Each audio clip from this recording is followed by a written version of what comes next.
मैंने बीते 10 वर्ष से कान तरस गए थे एनडीए सुनने को। बीते 1 महीना में इतनी बार एनडीए सुना, दिल को बहुत सुकून हुआ। यकीन मानिए, विपक्ष में है, शत्रु नहीं है।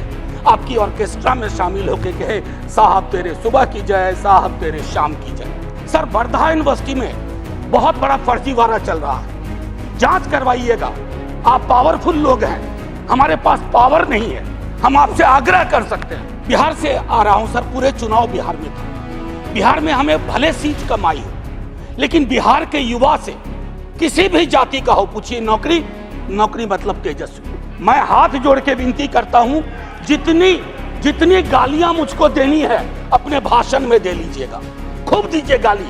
आदी हो गए हम गाली सुनने के, फिर सुन लेंगे आपसे गाली। बहुत बुरा हुआ चुनाव के दौर में, भैंस, मंगलसूत्र, मुजरा, टोटी तोड़ ले जाएगा, बिजली काट देगा। सर, परेशान हुए हम लोग। साइकिल पे तीर सवार हुआ ना, ये उड़ जाएगा। साइकिल चुनाव चिन्ह है टीवी में, और तीर हमारे रामनाथ भाई का। नमस्कार, मेरा नाम आलोक है। आप लाइव स्ट्रीज देख रहे हैं। लोकसभा के चुनाव तो खत्म हो चुके हैं, अब बारी है बिहार की। बिहार में भी विधानसभा के चुनाव होने हैं, लेकिन अगले साल। अब चुनाव से पहले सबसे बड़ा कोई एजेंडा, कोई मुद्दा है बिहार में, तो वो मुद्दा है नौकरी का, रोजगार का, महंगाई का। देखिए, नौकरी मतलब तेजस्वी, ये बातें बिहार में आरजेडी के द्वारा कही गई, प्रचारित की गई, और अब ये नारा जो है वो देश की संसद में भी पहुंचा है, देश की संसद में भी गूंज रहा है। मनोज झा आरजेडी के सांसद हैं, उन्होंने ये कह दिया कि बहुत साल हो गए सिर्फ एक व्यक्ति का नाम सुनते हुए, नरेंद्र मोदी की ओर इशारा किया। लेकिन अब खैर एनडीए सुन रहा हूं तो दिल को बड़ा सुकून मिला है। यही बदलाव आया है इस चुनाव के नतीजों के बाद। मनोज झा अपनी बातें रख रहे थे, नीट की परीक्षा पर बोल रहे थे, कैसे धांधली हुई, पेपर लीक हुई, बिहार का भी उसमें नाम आया, और एनडीए का खूब खुलकर विरोध किया। देखिए, मनोज झा ने कई सारी बातें कही हैं देश की संसद में। बिहार की अगर हम बात करें, बिहार मॉडल की बात करें, बिहार के युवाओं की बात करें, तो उनको लेकर काफ़ी कुछ कहा है देश की संसद में। मनोज झा ने वहाँ भी कह दिया है, नौकरी मतलब तेजस्वी। पूरा देश देख रहा है कि तेजस्वी यादव ने 17 महीनों के कार्यकाल में कितनी नौकरी दी है। वहीं बिहार में एनडीए का कहना कुछ और है। नरेंद्र मोदी के सामने क्या सच में एक चुनौती है आने वाले समय में? बीजेपी नेताओं के सामने क्या चुनौती है बिहार में, देखना होगा। पहले मनोज झा को आप सुनवाते हैं, देश की संसद में वो क्या कह रहे थे। Next member to speak is Shri Manoj Kumar Jha, 15 मिनट। जी, शुक्रिया वाइस चेयरमैन साहब, शुक्रिया तमाम सदस्यों का जो नए चुन के आए हैं, शुक्रिया इस मैंडेट का भी जिसने दोनों पक्षों को एक संदेश दिया है। सबका शुक्रिया अदा करते हुए मैं सबसे पहली चीज़ कहूँगा कि महामहिम के एड्रेस को अंग्रेजी में कहते हैं एड्रेस, और हिंदी में कहते हैं अभिभाषण। मैंने बीते वीकेंड पर काफ़ी सर्च किया कि अभी उपसर्ग लगाने के पीछे मंशा क्या होगी। तो जितने मुझे तत्व मिले उससे ये लगा कि कोई बहुत बड़ी चीज़ होती है। मुझे स्मरण हुआ, लोकसभा में प्रोफेसर हिरेन मुखर्जी थे, वो कहा करते थे कि अभिभाषण यानी प्रेसिडेंशियल एड्रेस पक्ष और विपक्ष को मिलकर लिखना चाहिए। पक्ष सिर्फ अगर लिखता है, या उस वक्त कह रहे थे हिरेन मुखर्जी, तो कोशिश ये होती है कि दृष्टिहीनों को चश्मा पकड़ा दिया जाए। हमारी कोशिश वो नहीं होनी चाहिए। मैंने पिछली दफा भी कहा था, अब कब ये बदलाव होगा मैं नहीं जानता, लेकिन इस मैंडेट को मैं सबसे पहले बोलूंगा, उसके बाद बिंदुवार कुछ चीजों पर पैरा दर पैरा जो अभिभाषण के संदर्भ थे। शुक्रिया बहुत बहुत। तो वाइस चेयरमैन साहब, मैं उन बातों का बहुत जिक्र नहीं करूंगा जो उनकी बातों में शुमार नहीं थी। अब ये मैंडेट की बहुत चर्चा हो रही है, मैं नहीं जाना चाहता हूं। किसी ने कहा अब की बार फलाना पार चिलाना पार, हमने ये कहा, लेकिन मैंडेट दोनों के लिए एक बात कहता है। उधर मैंडेट कहता है कि मैं, मेरा, मुझको की सीमा होती है, आत्ममुग्धता की सीमा होती है, व्यक्ति केंद्रित विमर्श की सीमा होती है, लोकतंत्र में सामूहिकता बहाल होनी चाहिए। और हमारे लिए संदेश है कि आपने जो कुछ किया शायद इनफ नहीं था।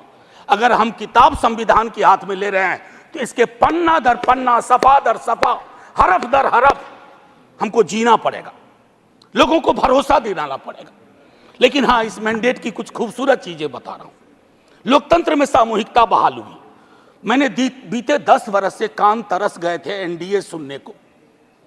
बीते 1 महीना में इतनी बार एनडीए सुना, दिल को बहुत सुकून हुआ। यकीन मानिए, विपक्ष में है, शत्रु नहीं है, लेकिन व्यक्ति केंद्रित विमर्श से यह मैंडेट आपको भी बाहर ले आया, वो बेहद आवश्यक था। दूसरी चीज कहूंगा, हल्के लाइटर टोन में, अचानक मुझे लग रहा है कि हमारे प्रिय रक्षा मंत्री जी की जबरदस्त वापसी हुई है। हर मोर्चे पे वो हैं। इससे बात करनी है तो रक्षा मंत्री जी, उससे बात करनी है तो रक्षा मंत्री जी। ये सुखद संकेत है, ये सुखद संकेत है इस लोकतंत्र के लिए। अब माननीय वाइस चेयरमैन साहब, मेरा ये कहना है कि नीट को लेकर के बहुत बात हुई, नहीं बोलूंगा। मैं अलहदा आदमी था जब एनटीए बन रहा था, उस समय वेंकैया नायडू जी थे वहां। मैंने 0 आवर में 3 बार कहा कि इस देश को इस तरह की व्यवस्था परेशान करेगी। ये बीमारी नहीं पालनी चाहिए। 1 नेशन 1 फलाना, 1 नेशन 1 टिमकाना, 1 नेशन 1 चिल्लाना। काहे को भैया, कहीं ऐसी स्थिति नहीं हो जाए कि 1 नेशन 1 ठेकेदार, 1 नेशन 1 कॉन्ट्रैक्टर पूरी तरह हुआ नहीं है संजय भाई, होने की संभावना है। अब अभी मैं इसलिए कह रहा हूं कि लोग कहते हैं कि राजनीति मत करो इस पर। मैं पूछना चाहूं कि लोगों की पीड़ा परेशानी, 25-30 लाख युवाओं के सपने तहस नहस हो जाएं, आप विपक्ष से क्या उम्मीद करते हैं? आपकी ऑर्केस्ट्रा में शामिल होकर कहे साहब तेरे सुबह की जय, साहब तेरे शाम की जय। ना, विपक्ष को अपना काम करने दीजिए। अगर आपने ईमानदारी से एनटीए का मूल्यांकन किया होता, आपने क्लीन चिट पहले दिन ना दी होती हड़बड़ी में, आज ये नतीजे ना होते। एक वर्धा विश्वविद्यालय है, मैं आपके माध्यम से कहूं, हमारे माननीय हेल्थ मिनिस्टर और लीडर ऑफ द हाउस है यहाँ। सर, वर्धा यूनिवर्सिटी में बहुत बड़ा फर्जीवाड़ा चल रहा है, जांच करवाइएगा। आप पावरफुल लोग हैं, हमारे पास पावर नहीं है। हम आपसे आग्रह कर सकते हैं, यह आग्रह कर रहा हूं महात्मा गांधी के नाम पर। वो विश्वविद्यालय हो रहा था और गांधी जी के लिए जो चीज त्याज्य थी, वो सारी चीजें उस विश्वविद्यालय में हो रही हैं। परसों टिस में क्या हुआ, ये सब चीजें हमें चिंता देनी चाहिए। अरे आज आप सत्ता में हैं, कल को हम सत्ता में होंगे, लेकिन अगर देश के सरोकार ही रुग्णावस्था में चले जाएंगे, बीमार पड़ जाएंगे, तो फिर क्या बात, फिर कौन सी राजनीति, फिर कौन सी समाज नीति? युवाओं के रोजगार पर मैं ज्यादा नहीं बोलना चाहता, बहुत लोग बोले हैं। बिहार से आ रहा हूं सर, पूरे चुनाव बिहार में था। बिहार में हमें भले सीट कम आई हो, लेकिन बिहार के युवा से किसी भी जाति का हो, पूछिए नौकरी, नौकरी मतलब तेजस्वी। हमने मयार बदला, वहां चिंतन बदल दी, धारा बदल दी।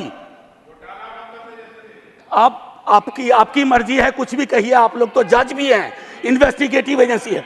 मैं हाथ जोड़ के विनती करता हूं, जितनी गालियां मुझको देनी है अपने भाषण में दे लीजिएगा, खूब दीजिए गाली। आदी हो गए हम गाली सुनने के, फिर सुन लेंगे आपसे गाली, लेकिन कुछ बातें रखने दीजिए। NIOS DLED का मसला है, आप ही ने बनाया, आप ही ने उसको डिलेजिटिमाइज कर दिया। भटक रहे हैं हजारों बच्चे, शिक्षा प्रेरक का वही हाल है। तो मैं ये कहना चाहता हूं कि देश में बहुत बुरा हुआ चुनाव के दौर में। भैंस, मंगलसूत्र, मुजरा, टोटी तोड़ ले जाएगा, बिजली काट देगा। सर, परेशान हुए हम लोग। मैं चुनाव देख रहा था बैकरूम से, कंप्लेन कर रहा था इलेक्शन कमीशन को, जिसको दाद दी गई है अभिभाषण में। सर, कंप्लेन फर्स्ट फेज में किया, परसों मेल आता है, परसों, डे फॉर यस्टरडे, अपना नाम, पता, असेंबली नंबर, मोबाइल नंबर भेजिए। अब किस बात का भैया, अब किस बात का? ये व्यवस्थाएं हैं। इलेक्शन कमीशन की क्रेडिबिलिटी पे एक सर्वे हुआ, 28% लोगों का सिर्फ भरोसा है। इससे ज्यादा भरोसा तो पंचायत वेब सीरीज में फुलेरा के ग्राम प्रधान का है। लोगों को यह सोचना चाहिए। Sir, mathematical length of tenure के आधार पर नेहरू बनाने की कोशिश हो रही है। Sir, mathematical length of tenure से नेहरू नहीं बनता। नेहरू बनता है जो गर्म हवा को पी सके, दूसरे के जख्म को देख करके उस पर मलहम लगाए, जख्म कुरेदे नहीं, जख्म पे नमक ना छिड़के वो होता है नेहरू। तो सिर्फ मैथमेटिकली इससे। अब सर आपको एक छोटी चीज बताऊं, जातिगत जनगणना की मांग की थी, हमारे जदयू के साथी लोग भी थे, अभी हैं मंत्री जी प्रणाम, हमारे जदयू के साथी लोग भी थे, नीतीश जी तेजस्वी जी ने मिलकर सर्वेक्षण कराया। सर को मैडम कोर्ट में आया, कोर्ट में कौन खड़े हुए यहां नाम लूं, सॉलिसिटर जनरल ने रोकने की कोशिश की। किसके इशारे पे हो रहा है? एक तरफ आप कहते हैं वंचितों का कोई नुकसान नहीं होने देंगे, और दूसरी तरफ आप इस प्रकार की कोशिशें करते हैं। आज बिहार की सबसे बड़ी मांग है कि सर्वेक्षण के बाद जो आरक्षण का आधार बढ़ाया गया उसको 9वीं अनुसूची में डालिए। अभी पटना उच्च न्यायालय का एक निर्णय आया है, हम इंतजार करते रहे हैं सरकार से, बिहार की सरकार से कि वो चैलेंज करे इसको, नहीं तो राष्ट्रीय जनता दल पिटीशन लेके जाएगा सुप्रीम कोर्ट। सर आप बोल दीजिएगा, अभी तक गई नहीं है, मुझे भी जानकारी है सर, बहुत फॉलो करता हूं क्लोजली, बहुत क्लोजली फॉलो करता हूं। सर अभी महामहिम ने मेजॉरिटी की बात की, मैं उस पर शुरू में बोल चुका हूं। लेजिस्लेटिव मेजॉरिटी को हमेशा मॉरल मेजॉरिटी के सापेक्ष रखना होगा, मॉरल मेजॉरिटी के सापेक्ष। अगर आप मॉरल मेजॉरिटी से नहीं चलाते हैं तो लेजिस्लेटिव मेजॉरिटी जिस दिन साइकिल पे तीर सवार हुआ ना, ये उड़ जाएगा। साइकिल चुनाव चिन्ह है टीडीपी का और तीर हमारे रामनाथ भाई का, जनता दल यूनाइटेड का। एनीवे भाजपा का देखिए कभी कभी मैंडेट कितना खूबसूरत काम करता है। हम बचपने से बीजेपी को मैं फॉलो कर रहा हूं, सारी पार्टीज को करता हूं, बीजेपी को भी कर रहा हूं। बीजेपी का संकल्प पत्र हुआ करता था, इस बार वो हो गया था मोदी जी की गारंटी। इस डेमोक्रेटाइजेशन का जो मैंडेट है, इससे आपको बहुत बड़ा फायदा है। व्यक्ति के समक्ष कोई भी दल समर्पित ना हो जाए, ये मैं समझता हूं उपलब्धि आप लोगों की भी है जी। आरजेडी गारंटी नहीं लिखती है व्यक्ति की।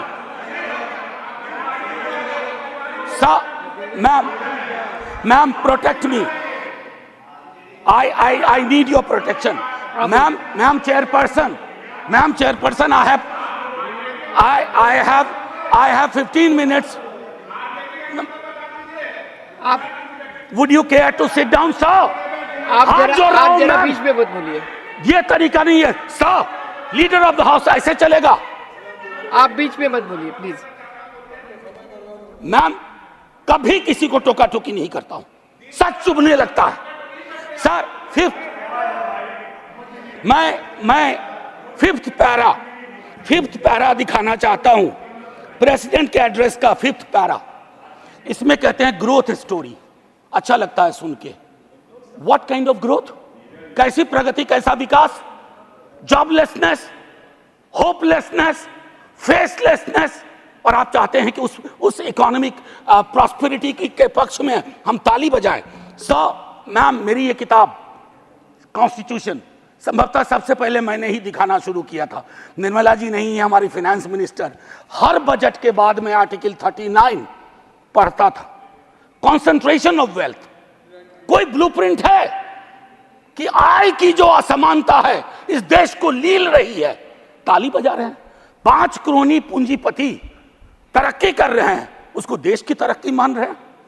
कभी उस युवा से पूछिए वो देश की तरक्की को कैसे देख रहा है, ऐसा जवाब देगा कि मुश्किल पड़ेगा हैंडल करना। मैम पैरा 16 में बाबा साहब को सेलेक्टिवली कोट किया गया।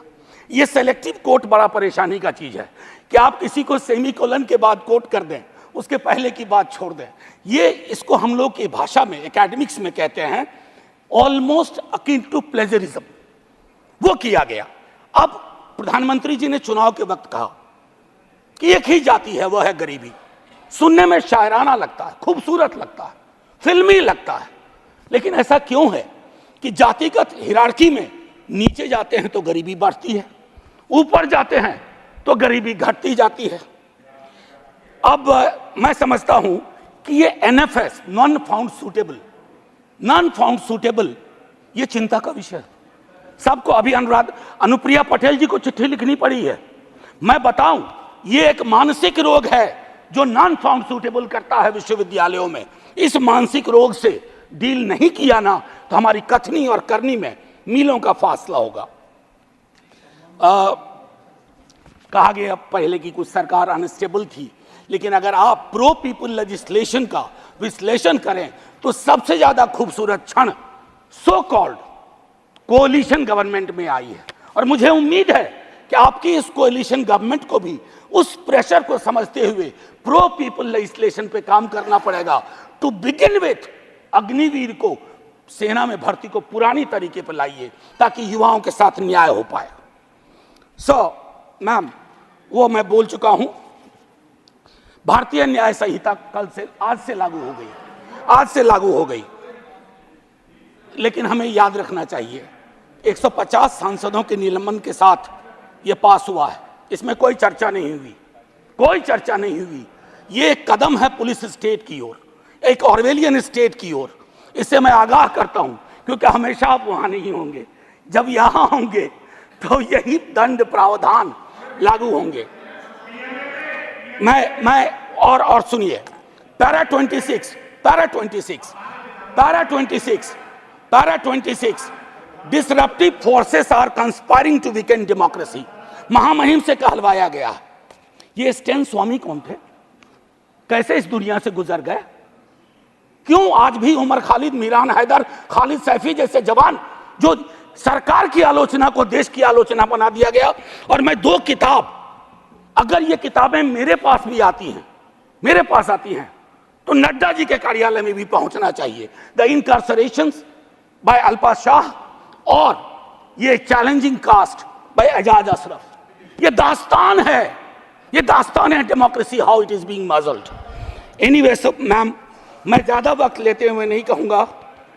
इमरजेंसी पे बात हुई, मैम वाइस चेयरपर्सन, इमरजेंसी पे बात हुई। सचमुच बहुत बुरा अध्याय था, लेकिन मुझको लगता है कि इंदिरा जी के एडवाइजर बहुत स्मार्ट नहीं थे। आज की तरह के होते ना तो कहते 352 की जरूरत भी नहीं है, ऐसे ही बना देंगे। ये हालात, ये फर्क है। और आखिरी में कहूंगा कि ये जो चुनावी विमर्श है, इसकी वजह से जहर बहुत है समाज में। लिंचिंग चल रही है, लिंचिंग। मैं कितने विजुअल्स बताऊं। आज से 3 दशक पूर्व मुझे स्मरण है, राही मासूम रजा ने एक छोटी कविता लिखी थी। मैं यही कह के खत्म करूंगा। उन्होंने एक कविता लिखी थी, वो आधा गांव के लेखक थे। कई लोग उनको महाभारत के लेखक के रूप में जानते हैं। उन्होंने एक, और उनके लिए गंगोली और गंगा उनकी माँ थी। ये था एक भारतीय मुसलमान का चित्रण। उन्होंने लिखा था, मेरा नाम मुसलमानों जैसा है, मुझको कत्ल करो और मेरे घर में आग लगा दो, मेरे उस कमरे को लूटो जिसमें बयानें जाग रही हैं मेरी, और जिसमें मैं तुलसी की रामायण से सरगोशी करके कालिदास के मेघदूत से कहता हूं मेरा भी एक संदेश है। अब आइए दूसरा, ये 3.5 दशक पूर्व लिखी गई अभी, और यही मैं खत्म करूंगा। ये पूरे देश का चित्रण है, ये हम सब के लिए आईना है। वरना मारे जाओगे, रघुवीर सहाय को याद करते हुए एक युवा कवि अदनान नाम के लिखा है। मत भूलो कि तुम मुसलमान हो, बस 30 सेकेंड और लूंगा। मत भूलो कि तुम मुसलमान हो, बस लोगों को छलावा देते रहो कि तुम मुसलमान नहीं हो, वरना मारे जाओगे। राह चलते ख्याल रखो कि कहीं तुम्हारी कमीज से मुसलमान होने की बू तो नहीं आ रही। ख्याल रखो किसी से बहस करते हुए, कुछ बोलते हुए, कुछ करते हुए, यहाँ तक कि हंसते और रोते हुए भी कि कहीं तुम मुसलमान तो नहीं लग रहे हो, वरना मारे जाओगे। ये बात हमेशा याद रखो कि तुम एक मुसलमान हो और तुम मरोगे नहीं, एक दिन मारे जाओगे। विवेकहीनता, तर्कहीनता के समाज को ध्वस्त करिए। आइए हिंदुस्तान बनाएं, वो हिंदुस्तान जहां कोई फर्क ना हो, गले लग सकें। ये नहीं कि चुनावी मंच से कुछ, जमीन पे कुछ। जय हिंद मैम, जय हिंद। तो मनोज झा ने देश की संसद में क्या कुछ कहा है आपने सुना है। आप लाइव सी से बने हैं, हमारे चैनल को सब्सक्राइब कर लें। देखना ये होगा आने वाले समय में बिहार में चुनाव होने हैं, उस चुनाव से पहले क्या सच में नौकरियों की बरसात होती है, वैकेंसीज तो निकाली जा रही हैं, क्या वैसे ही टेंट तंबू लगाकर नियुक्ति पत्र बांटे जाते हैं? अगर हाँ, तो फिर नीतीश सरकार फायदे में रहेगी, नहीं तो नौकरी मतलब तेजस्वी, ये जो वाक्य है वो सत्य होता हुआ दिखेगा। हमारे चैनल को सब्सक्राइब कर लें, साथ साथ फेसबुक पेज भी लाइक करें। धन्यवाद।